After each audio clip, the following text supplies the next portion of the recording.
guess I'll hand it over to Jeff to talk to us about cadCAD.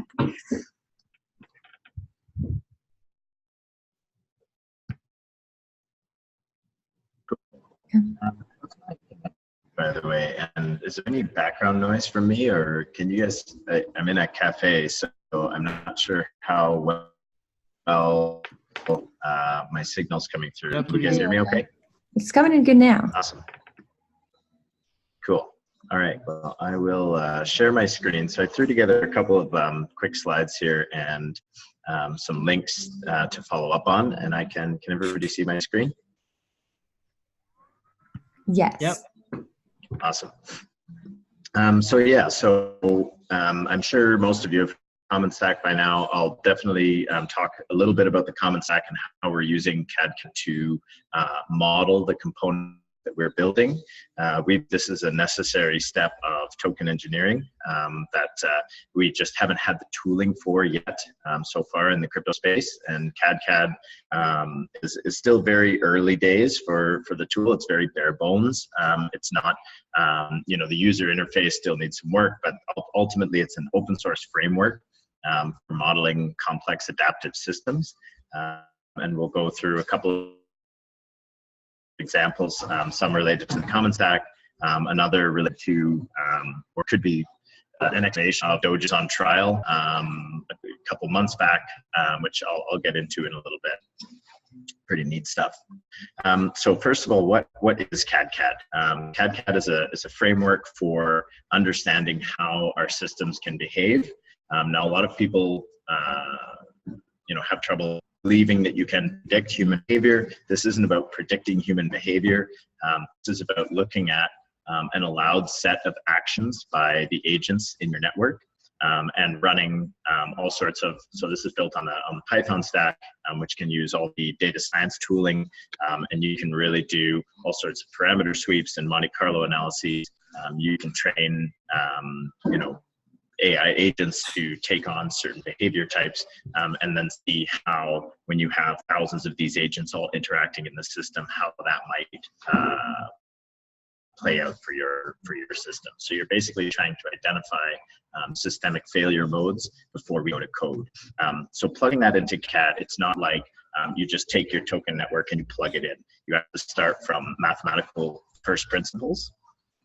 So in the Common Stack with the augmented bonding curve, for example, Michael Zargham does most of our mathematical designs. He's defining these conservation principles between supply and reserve, and this forms the basis of what we're actually plugging into cadCAD. From that, we can draw these token circuit diagrams, which you can definitely go a bit more detail into. It's a lot to dive into in this talk. But basically, we're modeling how how the value flows in this system work, and then we can do simulation. I'm not sure. Can you guys see that? Oops. Yeah, maybe you can. Then we can simulate and understand the behavior of our system. And it's not saying that we're going to understand everything our system can do.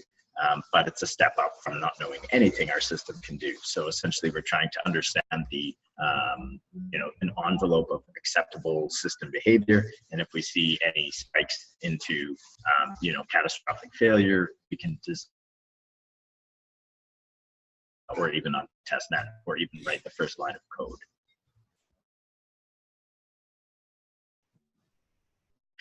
So there are some emerging standards coming in token engineering design.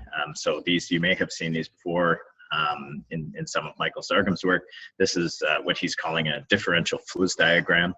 So this is basically laying out all the possible user actions, all the exogenous processes, which means anything random that can happen. In these economies, obviously, they're complex systems. It's like launching a rocket to the moon. You don't just set the conditions on Earth once and then light the rocket and then it just gets there.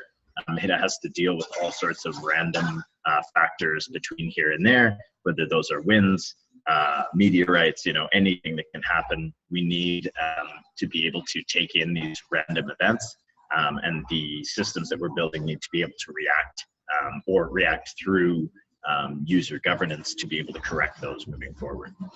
So this is kind of a way to set up the behaviors of your system and how they impact the state.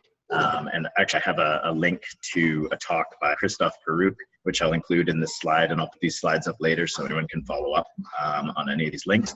He goes through step by step these diagrams and shows kind of how to set them up. And from this diagram, this is where we go into building the sort of like token circuit diagram. This is still sort of an evolving process, but this is basically a visual depiction of conservation principles in the augmented bonding curve. This diagram in particular is for the augmented bonding curve in the common stack. So you can see the conservation laws here. You can also see the exit friction fee. I'm not going to go into too much detail about the augmented bonding curve right now. I'm sure some of you have seen the talk or presentation, or I can include a link to more information on the bonding curve. But basically, this is sort of analogous to a circuit diagram. Electrical engineering, we understand where these value flows are going, and we can design our systems with a much more holistic understanding of how they'll operate. So we put together a quick demo. We'll show you guys kind of what we can ultimately do with cadCAD. We can build, front-end tools that we can start to play with all these parameters. This is for the augmented bonding curve again. And when we run the simulation, we can see sort of not necessarily predicting how the system is going to behave, but that you can understand how agent actions can affect A, the token price, or B, the amount of money that's accumulating in your community. So in this run, the augmented bonding curve is essentially a continuous funding mechanism for communities. So this community in this simulation has raised 4,260,000 DAI over a 52-week period. So we can run this simulation. We can see different behaviors. Maybe the token price stays around the post-hatch price. Maybe it's below the post-hatch price. You can see different outcomes depending on how you run it. This just basically gives you an understanding of how your system may operate when you go live. And this is a very basic simulation. So when we do these in cadCAD, we can add much more complex functionality, Monte Carlo analyses and parameter sweeps and so on, and get a really good understanding of how those systems will behave. In that basic simulation, were there like certain behaviors that you or that you tried to program in it? Like that, was there kind of an approach to that, or was it like depending on the price, how many people would buy, or? So this is basically a different, this is just based on differential math. This is actually a JavaScript app. So this is a narrative showcase of cadCAD's capabilities. What we're building right now is a web app that uses cadCAD as a backend. It's very data hungry. It required a bit more dev work, so we needed some additional funding to put that together. So we're actually completing a Binance grant right now, and we're putting together a front-end app that will have all of that functionality, and it'll actually pull the data right from cadCAD as it's running the simulations. This was just a very basic narrative showcase of what the front end could look like. So this isn't incredibly complex in terms of the simulation functionality. The backend. Is that your question? Yes. Cool. So I included some links here. So there's a lot of resources that are coming out about cadCAD right now. Actually, their website just launched, so you can check it out at cadCAD.org. There's a lot more information here. There's a discourse. There's also GitHub and a Telegram channel. Lots of interest from people who are seeing this as the tool, the best opportunity to understand how our system behaves before we go to code. There's still only a handful of projects that are really delving in. You definitely need a good understanding of the Python stack.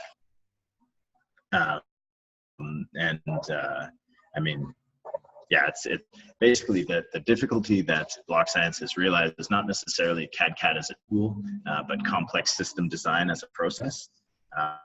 This isn't something that comes naturally unless you have some background or training in complex systems. It isn't difficult to learn. There are tons of resources coming on cadCAD on the website, on the discourse, and on the Telegram. Lots of early adopters and questions being asked. And Danilo actually has been really great pulling together a lot of beginner setup materials. He's really been going through and pulling together almost like tutorials, teaching himself, which would be really great for anyone else to delve into. I think I didn't include his link here, but I will put it in. And he's just basically compiled all of the intro materials for setting up cadCAD, for getting in, getting your feet wet, and moving forward from there. Awesome. And he just dropped some links in the chat, so you can check that out. Okay, so are there any questions so far? Walking through one of the notebooks? Cool. So as I mentioned before, Emily and I were chatting about the Verifiers Dilemma and the Doges on trial. So there was an experiment a couple of months back now, and I'll just explain it briefly. I'm sure most of you know what it was. There was a Doges on trial, which was basically an online court. So there was people uploading photos of Doges, and any non-Doge was supposed to be caught by a verifier. So we had cheaters and we had verifiers, and essentially the idea was that anyone who submitted a photo of a non-Doge would get caught, and they would pay some fine for cheating, and the verifier would collect that fine for catching their cheating. And feel free to jump in and correct if there's any nuance that I'm missing. I'm just kind of coming at this from a high level. So this kind of models a predator-prey relationship. So if you think of this like wolves and deer in the forest, the deer are the cheaters, the wolves are the verifiers. When there are more cheaters, there's more money to be made by verifiers. Just like, if there's a large deer population, then the wolf population will catch up. However, once the wolf population hits a certain size, the deer population will drop, leading to a drop in the wolf population as well. So there's kind of this temporal oscillatory nature to the population of cheaters and verifiers, just like there is deer and wolves. And this is sort of a non-intuitive temporal dynamic. When we think about these systems, especially with one-shot game theory, we think, okay, we're introducing a reward for verifiers to catch cheaters, therefore we should see very little cheating in the system. However, we don't naturally intuit that, in the beginning, maybe there are lots of cheaters, there were lots of people putting down bribes, and therefore there were lots of verifiers that were catching those cheaters and getting paid by catching those cheaters. Then, of course, over time, the population of cheaters may drop, the population of verifiers may drop, which means cheating gets. There's one point in the experiment that a non-Doge got through, and there's a bit of, whoa, how did that happen? So what we can do with cadCAD now is actually model these systems. Date error rate we can look at. So this is how you the verifiers choices, cheaters choices. This is a really well documented notebooks. And you can see here, this is all the Python code that's basically setting up all the behaviors, all the mechanisms, policies of these actors. And then when you run the book, you can see the oscillatory nature of honest transactions, cheating transactions, and cheaters caught. And you can see this kind of like boom bust cycle of the wolf population and the deer population. That's one example. It's also cheaters and verifiers. And ultimately, you can see that there is a steady state loss of around 8.5%. So this is where the loss to the system in cheating volume. Under these initial conditions, obviously there are some assumptions made in the simulation, but it gives you more information. It's not saying this is a good thing. It's not saying this is a bad thing. But for this experiment, you could look at it and say, okay, we have a steady state loss of about 8.5%. As the system designer, what do I want to do about that? I can, something along the lines of true bit, introduce forced errors. And a forced error would be almost like, throwing a carcass to the wolves once a week. You want to maintain a certain population of wolves or a certain population of verifiers. So you're going to introduce forced errors, which is more or less paying verifiers to stick around. It's a tax that's imposed on the system. Maybe you look at this and say, hey, 8.5% is too high. I want it to be more around 5%. So you introduce, a forced error now you're essentially introducing tax to your system. And you can look, we want a certain population of verifiers to be around at all times. So we'll all come together and agree that a 5% tax to maintain a certain population of verifiers is healthy for the system. Okay, cool. So this is how cadCAD mechanism design of your system. So that you understand better these non-intuitive, like temporal oscillatory dynamics. Also, one thing that Michael Zargham is always harping on is basically complex systems are not, when you have one simple mechanism plus another simple mechanism, the interaction between those two simple mechanisms can be complex. So it's not necessarily, additive and linear.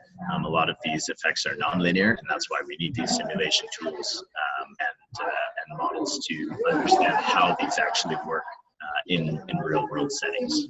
Are there any questions about the Verifiers Dilemma, or I can go on to walking through a cadCAD notebook on conviction voting? So based on the simulations you're able, or the Python scripts, you kind of modeled doges on trial, and those, you saw those temporal patterns come up. That was kind of like the output of your simulations. And then the conclusion you drew from that is like maybe that tax, which means that you just have someone go in and cheat on purpose every once in a while so that verifiers could make money and stick around. It's basically right. So that's the true bit addition. So they introduce, you're right, forced errors are basically fake errors put into the system to pay verifiers. Yeah. So when you catch one of these fake errors, you get paid just like catching a real error. But it's introduced by the system to ensure that there are always some verifiers around, because otherwise the verifiers aren't getting paid. They may leave your system, and then that leaves the floor open for cheaters to come back, and you create this boom bust cycle for cheaters to come. So if you introduce something like forced errors, then you maintain a certain population of verifiers so that your cheaters don't ever come in and steal the show. cool. So this is just how these simulations can inform the mechanism design for your system. Yeah. Cool. So maybe I'll jump into another cadCAD notebook here, and then I can turn it over to questions. If anybody has any questions around setup of cadCAD, Danilo's on the call, and he's been diving into how to get that going. And, yeah. I have a quick question. Like, how do you, how would you define a cadCAD notebook? Like, what does that mean? So right now are basically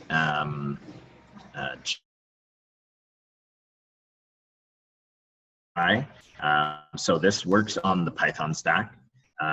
Jupyter Notebook is basically a way that you can, it's a very handy way that you can kind of have code and documentation all in one go. So you can have, the code here and the plots right here. So this is a very kind of like rough and ready way. I mean, it's not the most user interface. It's got a lot of code in there. I mean, obviously for you guys are a bunch of devs, this is normal for you. For me as an end user, this is not the most easy to use interface, but it's very easy. Like, it allows you to run code chunk by code chunk.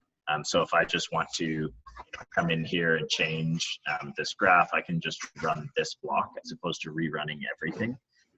So as far as I'm aware, and if anybody wants to jump in, that this is just an easy way of running Python code within the Python data science framework. So you can pull we've got all sorts of like graph databases in memory, and it's pulling information from those on the back end. So that's where cadCAD runs right now. And yeah, Jupyter Notebook seems to be one of the best ways to do that. Yeah, I just add something to that. The way I like to see Jupyter and notebooks in general is that they are kind of like virtual machines, in the sense that they have their own setup or their own bag of pre-installed tools that you can then use to just run simulations on top of them, or just run code on top of them more generally. So to give more context, if you want to use cadCAD, cadCAD is now a Python package. So you have to install it either in your machine, or you can access a Jupyter Notebook which has cadCAD installed as a package, and then you use it there. So that's the way I think about it. Thanks, guys.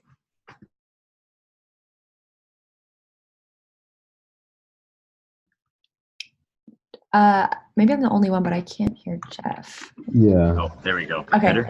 Yeah. Sorry, I was on mute. Yeah, if you go to Block Science's GitHub, there is a cadCAD repo, and you can learn more about installing the basics. There's lots of templates and documentation, and the discourse and the Telegram. So there's lots of resources to dive further into that. Awesome. So maybe I'll walk through this notebook for conviction voting and show you some of the other functionality of cadCAD as it's been applied to common stack components. And then I can take any questions about that. And if there's setup questions below, I think can help to answer those. So if we step through here, so I mean, I won't go into detail. These are fairly complex systems, but basically this is where we're setting up all of the initial conditions of the notebook. So we have a graph database of all the participants in the notebook. So each red dot is an actor in the network, and each edge between those is influence. So this is also taking into account that as a community, we influence each other's decisions. So this is for conviction voting, and I'm not. Is everybody familiar with conviction voting? Should I go a little bit into that? It's basically a new governance mechanism where we can continuously broadcast our preference rather than voting, on an AGP from Wednesday to Saturday. All proposals are on the table, and you can basically exert your preference towards which proposal you think should happen at any given time. So it's a continuous voting mechanism. Is that when your vote so when we're modeling these systems, yeah, sorry, go ahead.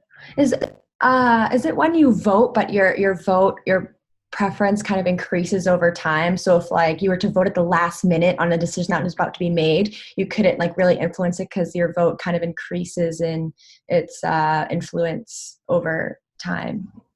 That's right. Generally how it works. Yeah. Exactly. Yeah. Okay. So we've seen, in some on-chain voting situations that votes are often influenced at the last minute by a whale. So someone comes in and drops, 1,000 tokens in their direction and pushes it from a no to a yes. So conviction voting is a mechanism that is trying to address those attack vectors. So we're trying to make a long-standing minority opinion equivalent or greater than a last-minute whale position. We want to incentivize community participation. We don't want people to come in and just throw their tokens around and make the call last minute according to how they think things should go. We see often in on-chain voting systems today. So you're right. That is another mechanism of conviction voting. The longer you hold your preference, the more weight it gains. And of course, when we're modeling that system, we need to understand the influence between participants in this network as well. If Danilo and I have a very strong edge between us in the network, then likely his decision may influence my decision. So we need to model that as well. So we need to understand the influence between participants. We also, in this situation, we only have 2 proposals modeled. The edge between those 2 nodes is competition. So you may have similar proposals. You may have proposals that if I vote for this, I'm not going to vote for that. So you have a separate graph database for all of the proposals and the competition between those proposals. Then we set up the initial token distribution. Obviously, this would be through the augmented bonding curve in the common stack. But in this situation, we're just saying, okay, here is a distribution of tokens between all agents in the network. We set up some other initial conditions. So we say in this network, there are 60 participants and there are 3 proposals here, and we give them a random distribution of how much they like each proposal. So black means they don't like it, white means they really like it, and everywhere in between is kind of a gradient. So this is all of these participants' preferences of each of these proposals. So now each agent has its own autonomy in this network. They want to optimize for certain things. So these are all the initial conditions that we're setting up in this system. Oh, did I lose them? Oh, there's some graphs. So then when we run the system, we can see certain behavior. I mean, not all of these graphs are totally relevant. We can see funds coming into the system. We can see funds being spent when proposals are passed. And we can get some pretty interesting behaviors. Here's a summary of the economy. So this is the price in XDAI, and of course this is under the initial conditions and assumptions of the system. This isn't saying how it's going to behave. This is saying how it could behave under these conditions. So the price of the token is going up and down. We have a certain amount of funds and reserve and supply. We're also testing to make sure that our invariant holds throughout the system. So this is the conservation ratio between supply and reserve and bonding curve, which is basically kind of the energy conservation or the economic conservation equation that our whole system relies on. And this is kind of goes back to the mathematical foundations of these components. When we build a skyscraper, we rely on certain constants like gravity. I mean, gravity is an effective constant at the surface, but imagine trying to build a skyscraper where gravity changes every day. Our physics would, our buildings would break down. So we need some kind of constant conservation law within these systems that we can build higher level complexity on, and that's what makes these systems ultimately robust. So here we're doing a bunch of samples of whether this conservation equation holds, and it does. Good to know. And we can also see, how our proposals go. So there are certain numbers of proposals that are candidates, a certain number that are active at any given time. Some are completed, some are killed, some are failed. And we can run, obviously, multiple tests on this and see how these proposals pass within conviction voting. We can see how different proposals ask for different amounts of money. Some are very small costing proposals, some are much larger. One of the interesting things that we realized, I don't know if actually, yeah, here's the plot. So each of these colored lines is a proposal. Once it gains a certain amount of conviction, so that's the weight that is being gained by proposals as more and more people stake their preference towards them. Once they hit the threshold, the dotted line here, they pass plus 7 days, so it has to be above the hit the line. What we also notice is that when there are too many proposals on the table, if someone spammed the system with proposals, then there's no ability for any of the proposals to pass. So we have a situation that we realized once we modeled this in cadCAD, that if there is proposal spam, there's not enough conviction for any single proposal to pass. So we've already realized one attack vector of conviction voting, and we've realized we need to design some mechanism to protect against that. So there would probably have to be some form of staking based on making a proposal, so that if someone were to spam the network, then obviously that would cost them a lot of money, and that money would go back into the network. So you're basically paying to be a jerk. And I mean, we would probably have some kind of staking for proposals anyway. That's fairly common in the system, but it's neat to see that this was directly informed by our cadCAD models. We can see that if there are too many proposals on the table with these agents that we looked at earlier, then nothing happens, nothing gets through. So this is a really good example of how cadCAD simulations can inform the mechanism design of our system before we even write the first line of code. And then down here you can see, so along the left-hand side, these are all the agents in our system. The bigger the dot, the more tokens they have according to that distribution that we defined earlier.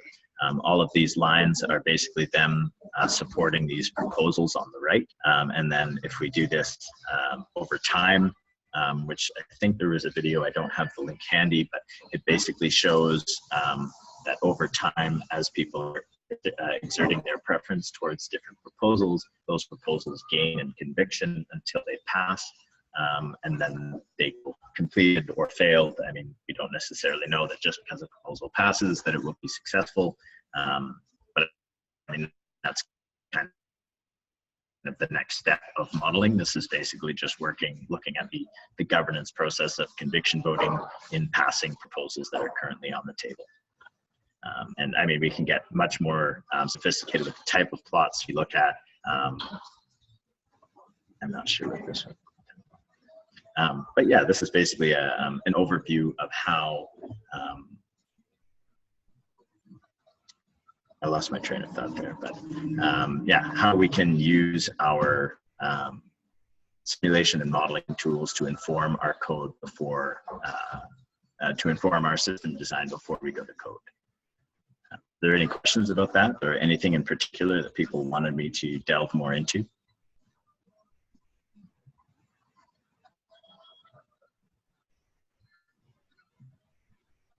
Or I can open up Jen.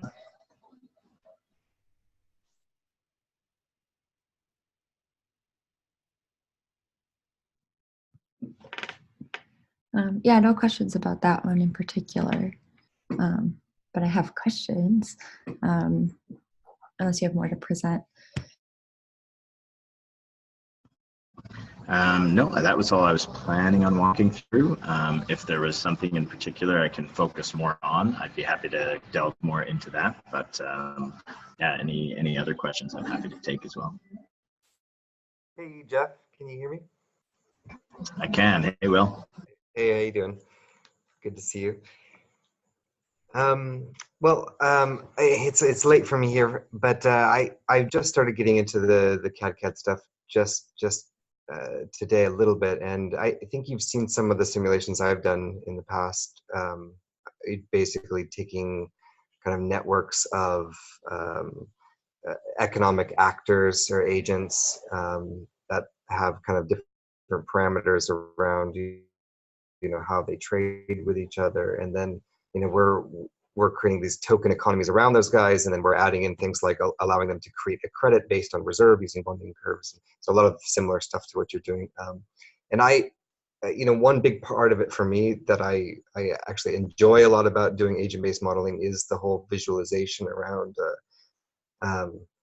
like interactions and them trading with each other. And I actually, I play with the model. I use it as a teaching tool quite often as well. And I just wondered is there anything built in like that around, like animation or I use Pygame. Only so I know we first did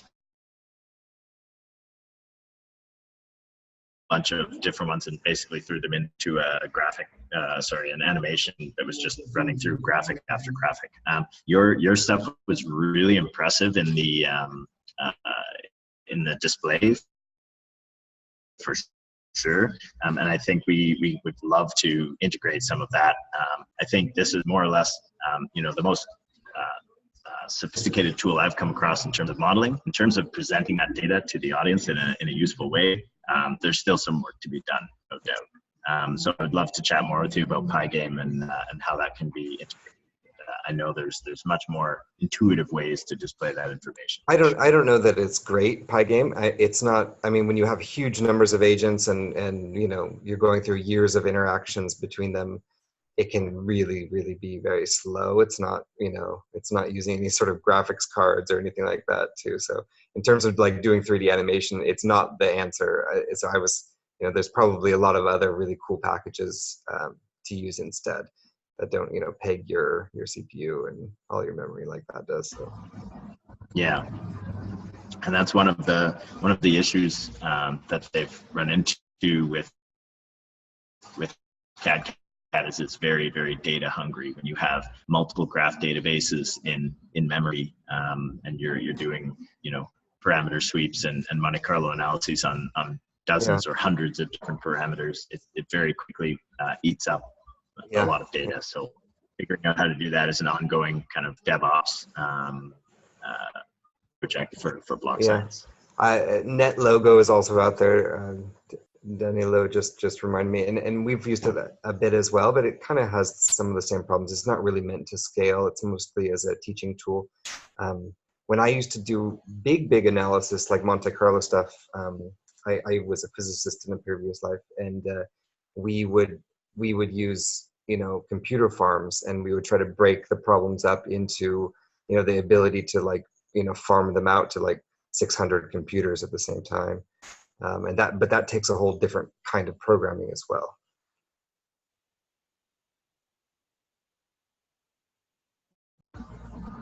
Yeah, right. Interesting stuff. Cool. Yeah, I'd love to chat with you more about that and your experience with agent-based modeling. I loved your simulations of the what was it called again? I should put a link in these slides as well. Village Market Simulator.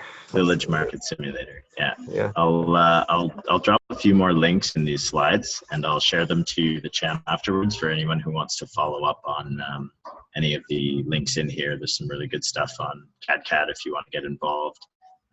All the information here, and follow on the Common Stack as well. Some really interesting design and development work going on there. Perfect. There's the link. Danila, you're on the ball. Awesome. Awesome. Thanks. Thanks, Nilo. I was wondering, for anyone that's maybe already had some experience doing simulations in cadCAD, if it's something like, you were kind of scrolling up and down and I saw the code kind of briefly, but I wasn't really understanding it. But how accessible is it for someone like me who's like a software engineer with a good grasp on game theory, but I don't have a PhD in mathematics or anything? Yeah, and that's I'd say sorry, Danilo, did you have something to add there? Yeah, I empathize with her comment, because I'm also not so much of a tech person. I have some academic experience with Python, and the way I came across cadCAD was I presented a simulation I built on NetLogo in a conference in Barcelona.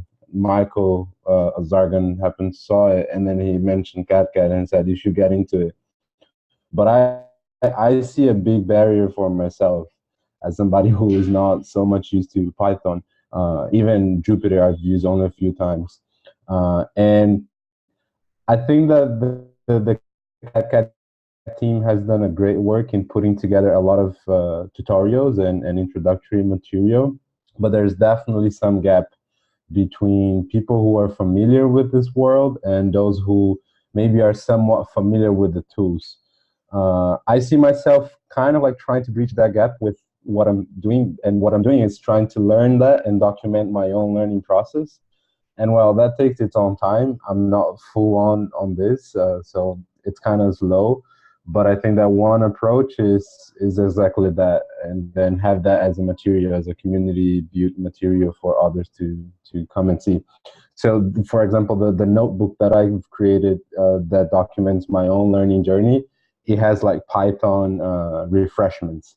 So I was not so much, I didn't have on top of my mind what were the differences between a Python list versus a Python array, and that matters in the structure of cadCAD. So I just did that. I would add reminders of what those things were on the top of my notebook before the simulations. Also, some of the conceptual underpinnings of the whole framework, and that's I think that's the kind of material that we need to see more coming out. But there's definitely an opportunity there. Yeah, I feel confident, I could go in and learn Python because I used to do Ruby. I just am not sure if I need to, what kind of mathematics or is involved in making like an impactful simulation, I guess, or if it's like accessible to just like a web dev or whatever. But yeah. Yeah, I think for that, the community would be open as well to discuss things like that. I've seen in the Telegram chat. I don't know who here is in the Telegram chat. I've seen more substantial discussions around mathematical underpinnings of simulations and whatnot. And now with the discourse channel, that could probably be a place to see those conversations. It's a work in progress nonetheless. Right? Thanks. Yeah, to me, the whole beauty of agent-based modeling is to come up with all the very simplest rules you possibly can, and look at what emerges from that. You're trying to get away from stochastic, writing equations for everything. So I think agent-based modeling is where people should be when they're not looking at writing equations for the whole thing, and then the equations ideally come out of it, right? Like you look at how things interact over time, and you pull out the equations from it, which to me is much more gratifying. I mean, if you know the equations and you're a genius to begin with, great. But if not, then yeah, agent-based modeling is very cool. Thank you.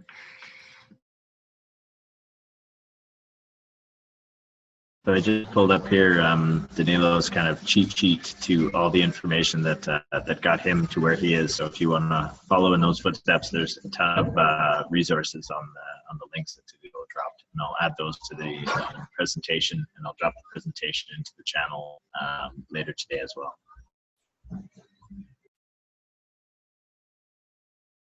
The GitHub notebook's not working. It's not opening. No, it wasn't for some reason. Let me see if it's open. It might just be my connection. I'm not sure. See if it opens for me.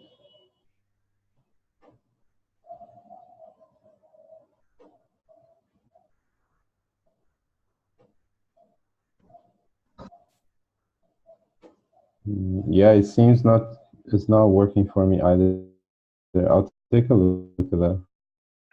GitHub can be so slow sometimes too, in general. Yeah, and if anyone else has any questions, like feel free to ask.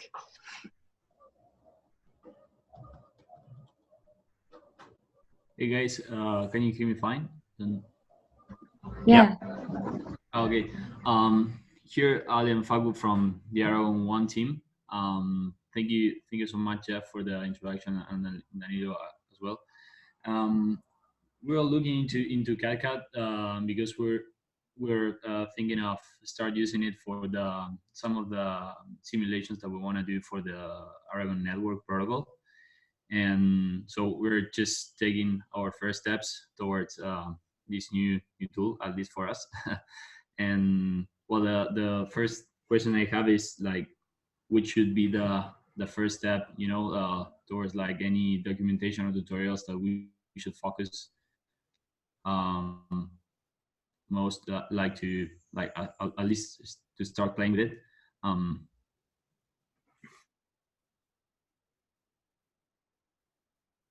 Start playing with the cadCAD tool itself, or to start doing the sort of system modeling and design? Which do you mean, like the actual code, or like just understanding what exactly about your system you're going to be modeling? I think both. Don't know if we already know which part of the whole system we're going to model, but yeah, I think yeah, both things will be fine. Cool. So I'll directly talk that Christoph Peruzzo, he's at the Vienna Crypto Economics. These differential flows diagrams. So I would say this is a great place to, so first you have to understand all of the users of your system, all of the actions available to those users, and the impacts of all those actions. And essentially, this kind of chart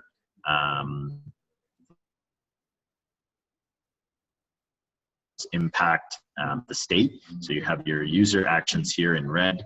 These are kind of like human decisions. We don't know what those are going to be, but we know all of the options that they have. So this is where we kind of connect the behaviors of the users of your network with the mechanisms that those affect and the states that those update. So this is kind of how you map out how the system responds to various behaviors and mechanisms and state changes. So I would say this is one of the first steps to getting to building out your cadCAD model. Now, how exactly to do that? I don't think,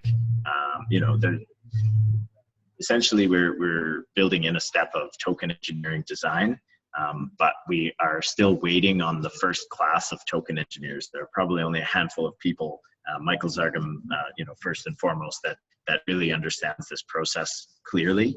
And I found these methods is going to explode in the coming months because we basically need to establish these frameworks for getting from, okay, I have an idea, now how do I map out all of my properties of my system, all of the agents, the agent interactions, and how we get from an idea to a differential flows diagram like this, to a token circuit diagram like this that really maps out kind of what's being presented here, but showing how you can kind of follow this intuitively through and understand how your system works. And actually, all of these errors are what is actually modeled in cadCAD. So I would imagine someday we will see a system where you can just grab these from a sidebar and drag them in, and that will be coding your cadCAD model, like we have in electrical circuit simulators. You just grab your wires, you grab your capacitors, you grab your resistors, you drop it into the simulator, you run the simulation, you see how it works. So say cadCAD will be there. In the meantime, a lot of this has to be basically manually wired up. So once we have this token circuit diagram, then we can go into the code and basically wire it up in Python and then simulate from there. So that would be your process. You would start more or less with a differential flows diagram. You would lay out all of your user actions, your user behaviors, your mechanisms, and your states. And this is all based on this mathematics. So this is definitely not, we don't expect anyone to just walk in and be like, oh, this is how you do it.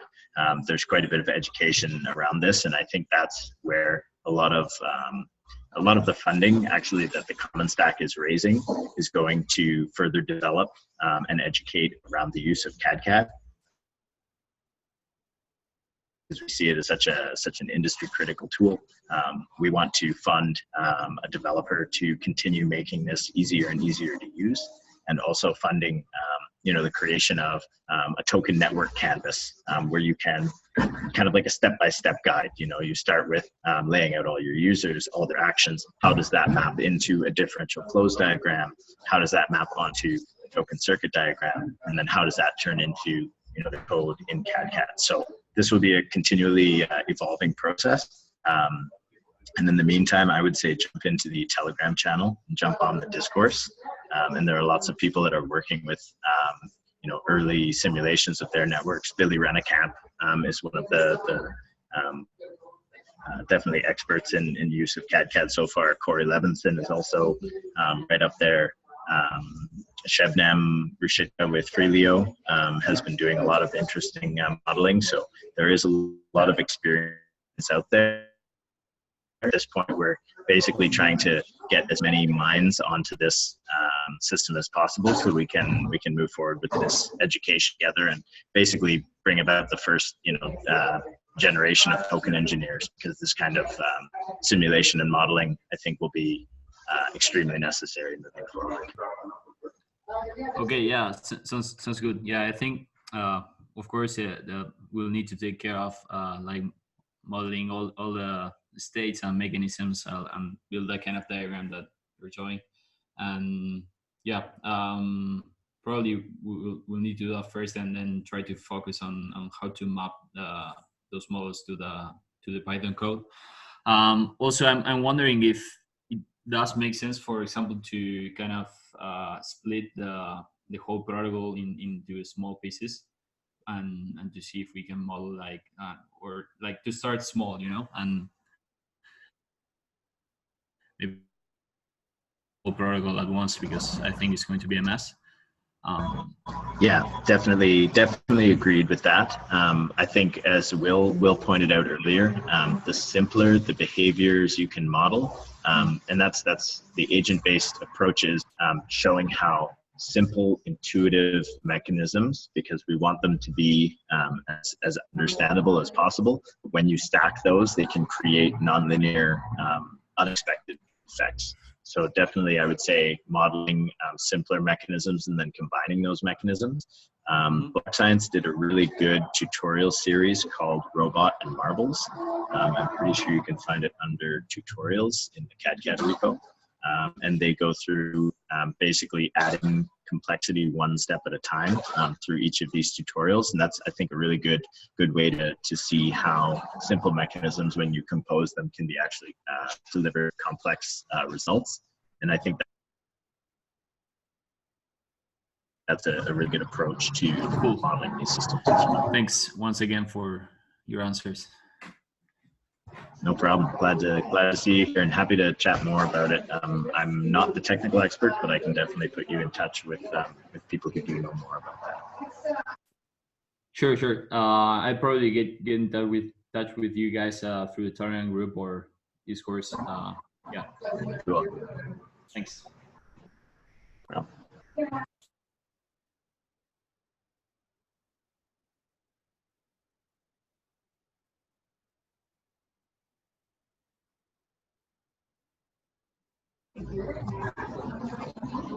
Good stuff.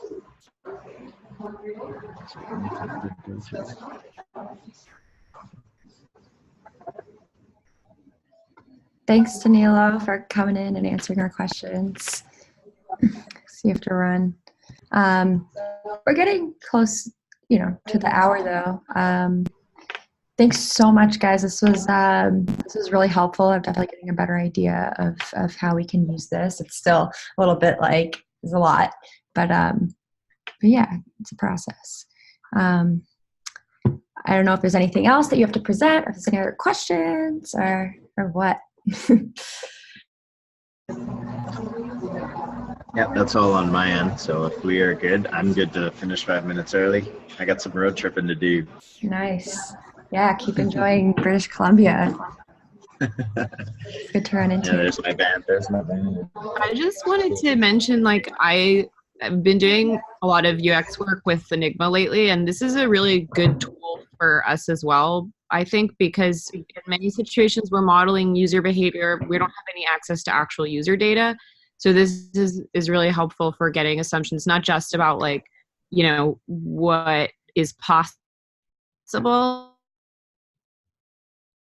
experience may look like from their perspective and so forth. So just much appreciated from my side as well. So thanks for the time, guys.